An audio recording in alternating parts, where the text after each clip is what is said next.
Which of the vitamin D fractions in the bloodstream is responsible for vitamin D intoxication? The free fraction of vitamin D, which constitutes less than 1% of the total circulating vitamin D, is primarily responsible for vitamin D intoxication.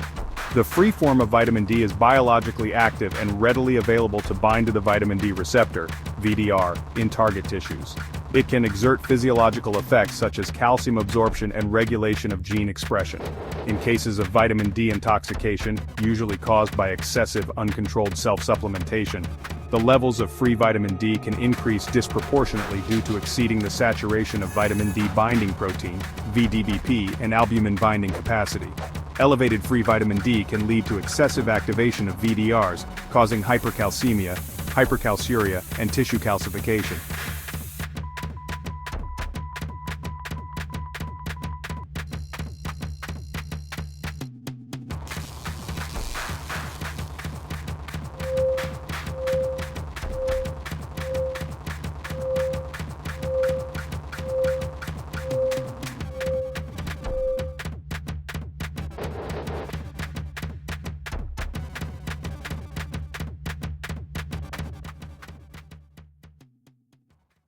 The majority of circulating vitamin D is bound to VDBP, serving as a reservoir and not directly available for interaction with VDRs. As long as VDBP is not fully saturated, it helps buffer the rise in free vitamin D, reducing the risk of intoxication. Albumin-bound vitamin D is weakly bound and more readily available than the VDBP-bound form, but its contribution to toxicity is limited compared to the free form. Vitamin D intoxication occurs when the intake of vitamin D exceeds the capacity of VDBP and albumin to bind and sequester vitamin D.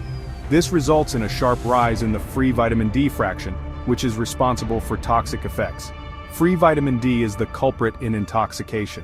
While VDBP and albumin serve as protective buffers, their binding capacity can be overwhelmed by excessive vitamin D intake, leading to an increase in the free fraction and subsequent toxic effects. Measurement of 25-hydroxyvitamin D, 1,25-dihydroxyvitamin D, and VDBP may provide better insights into vitamin D toxicity risk than total vitamin D levels, as the free form is directly responsible for toxicity symptoms.